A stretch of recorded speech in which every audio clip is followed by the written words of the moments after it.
আমি আমার ছোট্ট এই জীবনে এই পর্যন্ত যত ডিসিশন নিয়েছি হুটহাট করে নিয়েছি, আর সেগুলাই কিন্তু পূর্ণতা পেয়েছে। হুটহাট ছাড়া যে ডিসিশনগুলো নিয়েছি, যে 5 দিন 10 দিন আগে থেকে ভেবেছি এটা করব ওইখানে যাব, ওইটা হবে এইটা হবে, এগুলা কিন্তু আজও পর্যন্ত কোনোটাই পূর্ণতা পায় নাই। আর হয়েও হুটহাট ডিসিশনগুলো না খুব ভালো লাগে, কিন্তু দেখবেন হুটহাট একটা ডিসিশন নিয়ে ফেলেন, সেটা করেও ফেলেন, সেটার মধ্যে যে মজা আর কি যে শান্তি, একমাত্র হুটহাট করে যারা ডিসিশন নেন তারাই ভালো বুঝবেন এটার শান্তি, এটার মজাটা। তো যাই হোক, হঠাৎ করে ডিসিশন নিয়ে ফেললাম আমরা ঘুরতে যাব। কোথায় যাব, কোথায় যাওয়া যায় সেটা নিয়ে একটু ভাবছিলাম, কিন্তু তারপরেও কিন্তু ডিসিশন ফাইনাল হয়ে গেল যে আমরা 300 ফিট ঘুরতে যাব। কিভাবে আসবেন সেটাই বলে দিচ্ছি, বিশেষ করে যারা সাভার থেকে আসেন অবশ্যই আমি সেটা জানিয়ে দিব, এবং যারা প্রাইভেট কার আসবেন সেটার হিসাব হচ্ছে আলাদা, আর যারা সিএনজিতে বা লোকাল বাসে সেটার হিসাবও হচ্ছে আলাদা। তবে আমি যেভাবে গিয়েছি সেটাই আপনাদের বলে দিচ্ছি। আমি অনেক আগে আসলে এই জায়গাটা এসেছি 300 ফিট, কিন্তু কিভাবে এসেছি কিভাবে আসতে হয় সেটা আমি ভুলে গিয়েছি। তবে রিসেন্ট যেটা এসেছি আমি সেটাই বলছি। ইভেন আজকে যেটা এসেছি বলতে, ভিডিওটা তো আমি করেছি আরো অনেক আগে, তবে আজকে যেহেতু বয়স দিচ্ছি আমি সেটাই বলে দিচ্ছি। আমি যেভাবে সাভার থেকে আসলাম সেটা হচ্ছে, প্রথমে আমি একটা সাভার থেকে একটা লোকাল বাসে উঠলাম, বাসে উঠে তারপর আমি আসলাম হচ্ছে গাবতলীতে এসে নামার পরে আমি সিএনজি ভাড়া করার সময় অবশ্যই আপনারা ভাড়া নিয়ে কথা বলবেন, না হলে তারা কিন্তু একটা চেয়েই বসবে, কারণ কেউ 400 চায়, কেউ 500 চায়, কেউ 300 চায়। এটা হচ্ছে এক একজনের এক এক রকম চাওয়া। তবে আমি 2 দিন এসেছিলাম, একদিন আমি দিয়েছিলাম 300 টাকা, আর একদিন দিয়েছি হচ্ছে 400 টাকা। কারণ সেই দিন আমি বুঝতে পারছিলাম না কোথায় যাব কিভাবে যাব, আর নীলা মার্কেটে যে যাব সেটা কিভাবে যাব এটা আমি বুঝতে পারছিলাম না। এর জন্য ওরা করেছিল কি, আমাকে মানে এটা হচ্ছে 300 ফিটের যে এখন যে আমি ব্রিজটায় উঠেছি, এই ব্রিজটা কিন্তু ওরা নামিয়ে দেয় নাই, ওরা একটা বালুর নামে একটা ব্রিজ আছে, কি যেন নাম, ওইখানে নামিয়ে দেয়। ওইখান থেকেও কিন্তু আমার রিক্সা ভাড়া নিয়েছিল আরো 150 টাকার উপরে। এর জন্য এলোমেলো অবস্থা হয়ে গেছিল। আর এইভাবে আপনারা অবশ্যই আসবেন না, বুঝে শুনে একদম ডাইরেক্ট চলে আসবেন। আমি এইবার যেটা করেছি, আমি ওনাকে ডাইরেক্ট বলেছি আমাকে নীলা মার্কেট নিয়ে যেতে হবে 300 ফিট, ঠিক এইভাবেই আমি কিন্তু ভাড়া করেছিলাম 400 টাকা। আপনারা চাইলে হয়তো আরেকটু কমও আসতে পারবেন, 300 350, যেহেতু আমি হুটহাট করে চলে এসেছি আর রাত যেহেতু হয়ে গিয়েছিল তার জন্য ওরা একটু বেশিও নিয়েছিল। তো যাই হোক, তো উনি হচ্ছে আমাদের একদম নীলা মার্কেটে একদম নামিয়ে দিয়েছে, একদম নীলা মার্কেটের ভিতরে, যার জন্য আমাদের এতটা খারাপ লাগে নাই। আর ওই দিন যে এসেছিলাম 250 না যেন 300 দিয়ে, সেই কোন মাঠে ইয়েতে যেন নামিয়ে দিয়েছিল ব্রিজের উপরে, আমরা ওইটা আসলে চিনিও না, তবে ব্রিজটা এরকমই ছিল, কিন্তু এটা না, এটা আরেকটা একটা ব্রিজ ছিল। তো ওইখান থেকে আবার 150 টাকা না যেন কত টাকা দিয়ে এরকমই হবে, 150 না যেন 200 টাকা দিয়ে আবার আমরা সেই নীলা মার্কেটে আসছি। এইভাবে আমাদের অনেক টাকা চলে গেছে। তো যাই করেন যেটাই করেন আপনারা অবশ্যই ভেবে চিন্তে বুঝে আসবেন, কারণ যারা হুটহাট করে চলে আসেন এই একটা প্রবলেম হয়ে যায়। আর নিজের গাড়ি নিয়ে আসলে তো কোনো প্রবলেম নাই, যারাদের হচ্ছে আপনাদের প্রাইভেট কার আছে সেটা তো কোনো প্রবলেম নেই, নিজের মতো করে চলে আসবেন। আর যারা এইভাবে সিএনজি গাড়ি দিয়ে আসবেন তারা অবশ্যই বুঝে শুনে আসবেন। আপনারা চাইলে কিন্তু গাবতলী থেকে কিন্তু সিএনজি ছাড়া কিন্তু লোকাল বাসেও আসতে পারেন, সেক্ষেত্রে আপনাদের হয়তো নামতে হবে উত্তরার যে একটা জায়গা আছে, হচ্ছে আপনি গাবতলী থেকে যে বসুমতী গাড়িগুলা যে আছে ওগুলাতে উঠবেন, বিশ্ব রোডে নেমে ওইখান থেকে আপনারা সিএনজি নিয়ে বা আর অটো আছে এগুলো নিয়ে আপনারা চাইলে কিন্তু আসতে পারেন। আরো ভালো হয় আপনারা যদি দিনের বেলা আসেন, তাহলে তার কোনো প্রবলেম নেই। আমরা যেহেতু সন্ধ্যাবেলা রওনা দিয়েছি এর জন্য সিএনজি নিয়ে চলে আসছি। আর সিএনজি নিয়ে আসলে একটু সুবিধা কি, আপনি এত আসলে বিভিন্ন জায়গায় ঘোরাঘুরি দরকার হলো না, একদম ডাইরেক্ট চলে আসলেন, এটাই হচ্ছে মূল উপায়। আর যারা হচ্ছে প্রাইভেট কার নিয়ে আসবেন তাদের তো কোনো কথাই নেই। তো যখন যেভাবে আসে, আসলে আমিও চাইলে প্রাইভেট কার নিয়ে আসতে পারতাম, আসলে যখন যেভাবে আসে ওইটাই হচ্ছে বড় কথা। যখন যে পরিস্থিতি, সেই পরিস্থিতির উপর ডিপেন্ড করে কিন্তু অনেক কিছু করতে হয়। এরপর এসে ডাইরেক্ট তো নামলাম হচ্ছে আপনার নীলা মার্কেটে। এরপর এখানে এসে এখন খাবো হচ্ছে হাঁসের মাংস। এইখানে আসবো 300 ফিট, হাঁসের মাংস খাবো না, মিষ্টি খাবো না, এটা তো কোনো কথাই না, আর এটা তো সম্ভবই না। এইখানে যেহেতু এসেছি অবশ্যই আমাকে হাঁসের মাংস খেতে হবে চাপটি দিয়ে, আর হচ্ছে মিষ্টি খেতে হবে।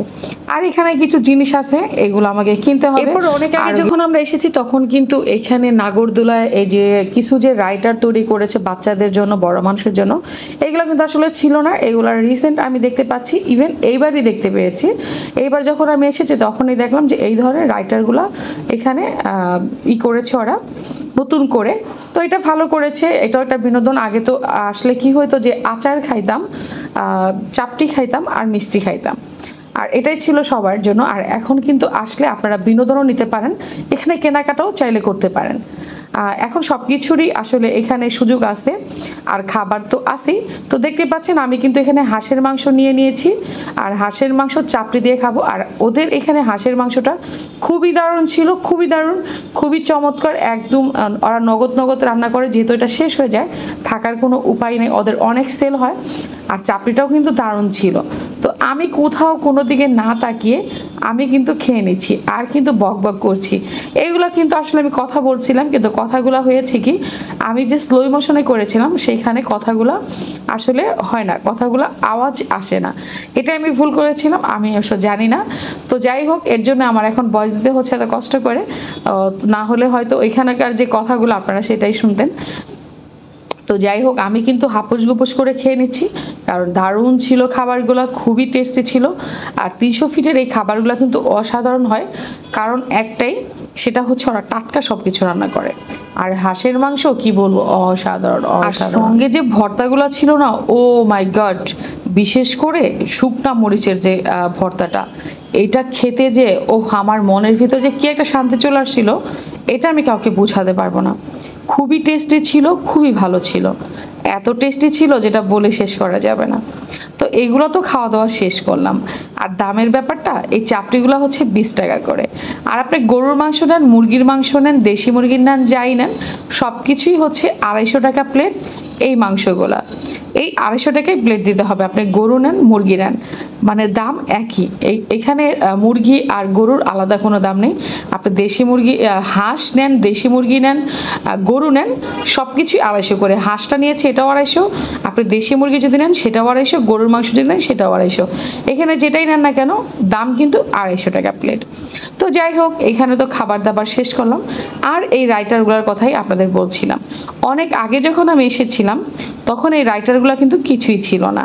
এখন কিন্তু রাইটার অনেক হয়েছে, বিনোদনের অনেক কিছু হয়েছে, যেগুলোতে আপনার বাচ্চারাও খুব সুন্দরভাবে উপভোগ করতে পারবে এবং বড়রাও। তো এটা তো শেষ হলো, ঘোরাটাও মোটামুটি, রাইটারগুলোও ঘোরা শেষ হলো। এবার আসি কেনাকাটার পালায়। যেহেতু আসছি, এই মার্কেটগুলোও কিন্তু একটা সময় এত অ্যাভেলেবেল ছিল না, টুকটাক ছিল, এখন কিন্তু খুব সুন্দর সুন্দর মার্কেট হয়েছে। তো আমি এখান থেকে ছোট ছোট 2টা গ্লাস, 2টা মগ দেখতেই পাচ্ছেন, আর একটা হচ্ছে ক্লিপ নিয়ে নিলাম, যেহেতু চোখে পড়েছে, না নিয়ে কোথায় যাব। নিতে চেয়েছিলাম আমার হাতের চুড়ি, প্রত্যেকটা জায়গায় গিয়েছি, যে কয়টা দোকানে গিয়েছি প্রত্যেকটা দোকানে একই অবস্থা, একটাও চুড়ির দোকানে আমার চুড়ি লাগছিল না, কারণ আমার হাতের গোছাটা একটু মোটা, তাই চুড়ি নেওয়া আর হলো না। লাস্টে কি করব, এইগুলাই কেনাকাটা করে চলে যাচ্ছি। তো কেনাকাটা তো শেষ হলো, 300 ফিট এসেছি আর আচার কিনবো না, এটা হয় না। তবে একটা সত্যি কথা বলি, আগে যেমন আচারের মানগুলো অনেক বেশি ভালো ছিল, 300 ফিট আসলেই আচার খুব বেশি মজা লাগতো, টেস্ট মনে হইতো, না নিলে ভালোই লাগতো না। কিন্তু এখন দেখবেন আগের মতো সেই আচারের টেস্টগুলো আর নেই, টেস্ট বলতে মজাও নেই, ভালোও লাগে না। আগে অনেক বেশি ভালো লাগতো আচারগুলো, এর চাইতে আমি নবীনগর থেকে যে আচারগুলো কিনেছিলাম অনেক বেশি টেস্টি ছিল। এর জন্য এবার আর বেশি নিলাম না, কারণ আগের মতো টেস্ট আর নেই। তো ঘুরে ফিরে সব কিছু আচার টাচার কিনে চলে আসলাম মিষ্টির দোকানে। তবে মিষ্টির স্বাদগুলো আমার কাছে মনে হয় আগের মতো একটা নেই, তবে ভালো, মিষ্টি তো আর খারাপ না, তবে আচারগুলো একেবারেই বাজে অবস্থা। ভিডিও করে রাখা উচিত, ওরে মানে খুব ভালো পরিচিত, তো এর জন্য রাখতে যাচ্ছে না।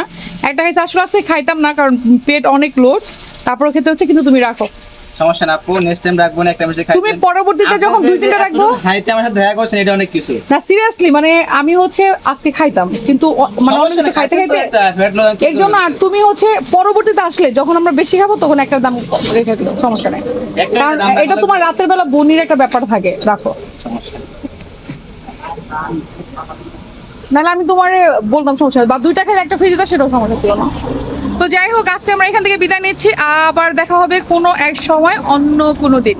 ওকে, আল্লাহ হাফেজ, বাই বাই। হচ্ছে আমরা চলে আসলাম, তো আগের সময় কি কিনে আসলাম 300 ফিট থেকে, এটা হচ্ছে পাপোশ, এটা আমার দরকার ছিল, একটা কিনছিলাম আর একটা কেনা হয়নি। এই তো এই রুমের জন্য, আগে যেহেতু এটা ছিল জন্য এটা নিয়ে আসলাম, এটা আবার একটু গুল প্যাটার্নের। এরপরে হচ্ছে 4 আইটেমের আচার, আনারস, কুমড়া, কি কি জানো। এরপর আমার সব গুলাই হারাই গেছিল, কাপড় চোপড়ের ক্লিপ, এটা দরকার ছিল, এটা আনলাম।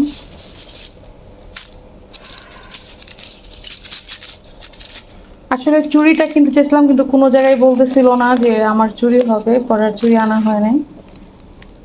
এইটা আনা হয়েছে কারণ দুই পাশে মাঝে তো ঝুটি বাঁধে আমি, আর এগুলো ক্লিপ লাগে। আর এটা হচ্ছে পায়ের শাড়ির ক্লিপ। আর সবচেয়ে পছন্দের জিনিসগুলো হচ্ছে এইগুলা, এই যে মগ দুইটা। আর এই দুইটা হচ্ছে আনছি আমরা ব্লগ যেহেতু করি, রান্না বাড়া কোনো সময় তেল টেল অনেক ছোটো ছোটো অল্প জিনিস দেওয়া যায়, ভালো লাগে, তাই দুইটা নিয়ে আসলাম। মেন হচ্ছে সুন্দর লাগা দিয়ে কথা, ভালো লেগেছিল তাই কিনেছিলাম। তো যাই হোক চলে আসছি, আর এই তো এইসব নিয়ে আসছি। আল্লাহ হাফিজ, আসসালামু আলাইকুম।